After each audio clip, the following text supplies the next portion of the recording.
عشق کو حسن کے انداز سکھا لوں تو چلوں.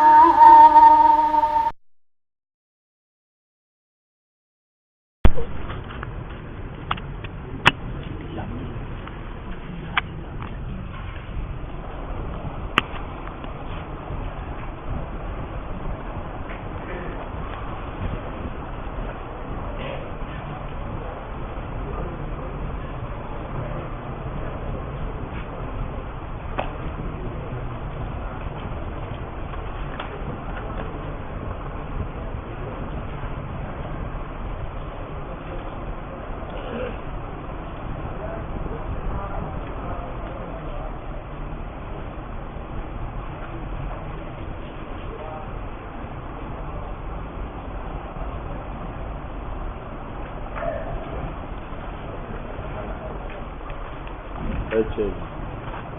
وَلَنَا اَيْضًا یہاں سے ہیں جناب. ہمارا مذہب یہ تھا کہ واحد بالجنس حرام اور جائز ہو سکتا ہے، کہ جنس حرام بھی ہو بے اعتبار نوعین اور جائز بھی ہو بے اعتبار نوعین. جیسی سجود جنس ہے، اس کا ایک نوع ہے سجود للہ اور دوسرا نوع ہے سجود لغیر اللہ. تو سجود بے اعتبار ایک نوع کی جو سجود للہ ہے فرض ہے، اور سجود بے اعتبار نوع آخر کی جو سجود لغیر اللہ ہے وہ کیا ہے؟ وہ حرام ہے. ہاں؟ اب مصنف کہتے ہیں کہ اس کی دلیل یہ ہے کہ جواز و حرمت اس لیے جمع ہوتے ہو پھر بگڑنی نیت مانی، اور نیت میں ٹھیک ہے تو یہ نماز جائز ہے، لیکن تو دیکھو جواز کے ساتھ کراہت جمع ہو گئی، تو جب کراہت جمع ہو گئی تو حرمت بھی جمع ہو جائے. لوگ کہتے ہیں یہ نماز مکروہ ہے، تو دیکھو نماز کے لیے جواز کا حکم بھی ثابت ہوا اور کراہت کا بھی ثابت ہوا. ٹھیک ہے یا نہیں؟ وَلَنَا اَيْضًا لَوْ لَمْ يَصِحْ اگر اجتماع وجوب و حرمت کا صحیح نہ ہو لما ثبت صلاتان مکروہتان تو صلاۃ مکروہ ثابت نہ ہوتی، حالانکہ وہ ہے لأن الاحکام متضادۃ، کیونکہ جس طرح وجوب و حرمت متضاد ہے تو اسی طرح جواز و کراہت بھی متضاد ہے. اگر کراہت جواز کے ساتھ جمع ہو سکتی ہے تو اسی طرح حرمت وجوب کے ساتھ بھی جمع ہو سکتی ہے. والکون واحد، اور نماز ایک ہے، کیونکہ مکروہ انما هو الفعل، وہی فعل صلاۃ کا ہے جو جائز ہے، اگرچہ کراہت لاجل الوصف کھورک کی وجہ سے آیا ہے. بات سمجھ میں آ گئی؟ نو فلا فرق نہیں ہے درمیان نہ تحریم کے اور تنزیہ کے. نہ تحریم سے حرمت ثابت ہوتی ہے، یہ وجوب کے ساتھ جمع ہوتا ہے، نہیں تنزیہ سے کراہت ثابت ہوتی ہے، یہ جمع ہو جاتی ہے جواز کے ساتھ.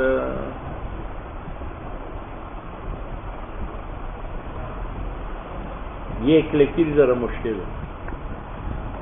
واستدل، یہ احناف کی مذہب کی دلیل ہے.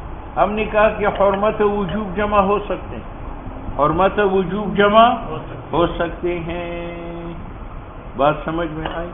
اور دلیل یہ ہے کہ ایک آدمی عرضہ مقصوبہ میں نماز پڑھتا تو چونکہ اس میں اشتغال ملک الغیر ہے تو حرام ہے، اور چونکہ عبادت ہے تو جائز ہے. اور جواز کی دلیل یہ ہے کہ عرضہ مقصوبہ میں حق شارع کا کیا ہوتا ہے؟ ساقط ہوتا ہے. تو اگر یہ جائز نہ ہوتا تو حق شارع کا ساقط نہ ہوتا.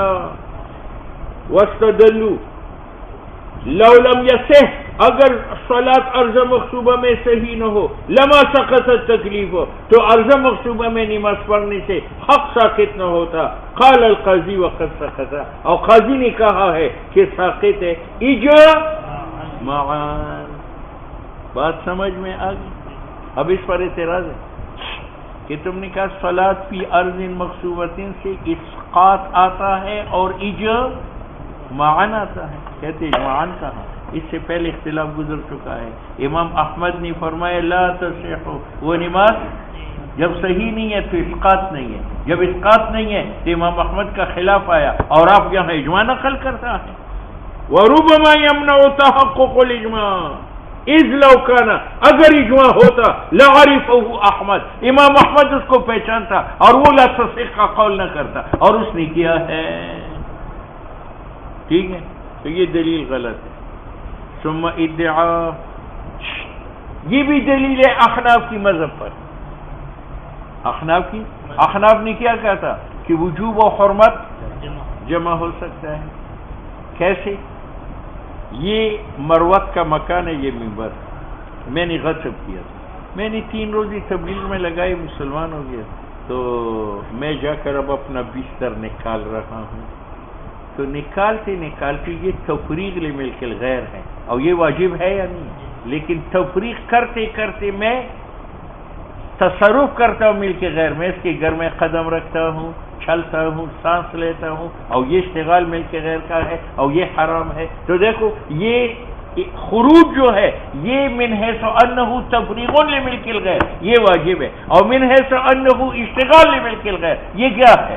حرام ہے. تو ایک خروج جو ہے غاصب کا مقصوبہ سے واجب بھی ہے، اور مسلم کہتے یہ غلط ہے. ثم ادعا، جس نے دعویٰ کیا ہے کہ ایک جہت تفریق کا ہے، اس اعتبار سے خروج واجب ہے، ایک غصب کا اشتغال ملک الغیر کا ہے، تو یہ حرام ہے. فیتعلقان، دونوں متعلق ہو گئے. کہتے یہ دلیل من خطب ابی حشا، من خطبی، کہتے ہیں یہ تفریق واجب ہے، اس کو حرام نہ کہو، کہ اگر حرام ہو جائے تو یہ تکلیف محال کا ہے، بلکہ یہ تکلیف خود محال ہے. یہ ہو سکتا ہے کہ یہ نکل جائے اور اشتغال لملک الغیر نہ کرے. بس کسی نے کہا کہ فقہا تو کہتے ہیں کہ نکلتی بھی یہ گناہ گار ہے. معلوم ہوا کہ اشتغال لملک کہتے وہ گناہ کا فتویٰ زجرن ہے، اور جمع معصیت کا تا فراغت زجر ہے، جیسے اس کی طرف امام الحرمین نے ذہاب کیا ہے. تو جمع معصیت کا لیس ببعید کی گیا نہیں. والحق، یہ اصل تردید ہے اس دلیل کا کہ یار جب میں نکل رہا ہوں تو یہ توبہ ہے، اور توبہ ماضی کے لیے ماہیتن، تو یہ غصب ثابت کے لیے کیا ہے؟ ماہی ہے. والحق ان التوبۃ ماہیۃ ھذا فذی ھذا یجوز. اللہ